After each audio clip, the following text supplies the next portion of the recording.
Bueno, dice Maxi Turben que cómo procede el embargo al salario. Bueno, se tendría que demandar el pago por medio judicial mediante un juicio ejecutivo mercantil, por ejemplo, y el juez podría determinar que se pueda embargar parte del salario. Recordemos que el salario está protegido por la Ley Federal del Trabajo.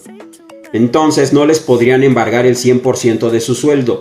Hace algunos años, por ahí de 2015, había una discrepancia entre los juzgados de distintas partes del país porque la ley está sujeta a interpretación, ¿no? Es texto. El texto siempre va a estar sujeto a cierta interpretación al momento de leerlo. Entonces, en algunos juzgados, en aquel entonces, decían que el salario era inembargable, que no se podía embargar, y por lo tanto, cuando se presentaban demandas mercantiles, pues no podían embargar el sueldo, los jueces no lo admitían.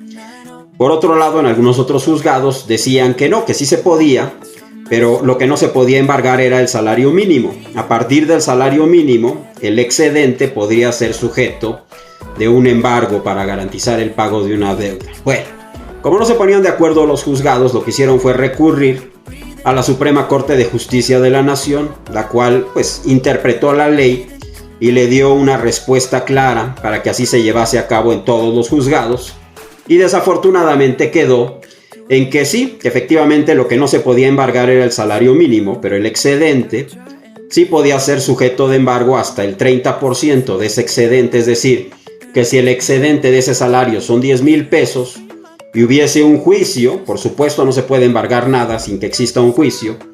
Si hubiese un juicio, entonces se podría embargar el 30%, es decir, de esos 10,000 pesos que estoy poniendo como ejemplo, podrían embargar únicamente 3,000 pesos. Así es como funciona el embargo al salario. Ahora, no se confundan, porque mucha gente dice, bueno, pero es que a mí el banco me deja sin un centavo, ¿no? Cada quincena el banco se cobra a lo chino. Ahí no es un embargo. Ahí es una autorización que le dieron ustedes expresa a través de una cláusula que viene en sus contratos de apertura de crédito para que ese banco con el que ustedes tienen una deuda, si ustedes reciben su nómina en ese banco, el banco se puede cobrar de ahí por una laguna legal. El salario, como ya les decía yo hace un momento, está protegido por la Ley Federal del Trabajo.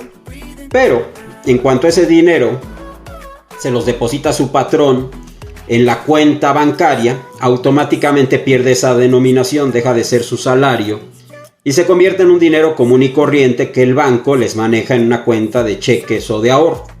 Como ya no está protegido por la Ley Federal del Trabajo y ustedes autorizaron al banco a que se cobrase a lo chino cualquier saldo pendiente que tuviesen con él, lo que hace el banco es cobrarse, así, caen 5, 10, 7, 8 mil pesos, lo que sea.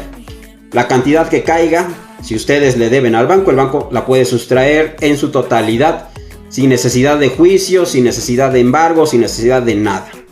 Por este asunto de la autorización que ustedes le dieron y de la pérdida de esa denominación como salario al momento de que ese dinero cae depositado en esa cuenta donde les pagan su nómina. Entonces ahí es otra cuestión muy diferente, porque si mucha gente nos dice es que me están embargando el sueldo completito, bueno, es que ahí no es un embargo, ahí es un cobro a lo chino por esa autorización que dieron ustedes al banco.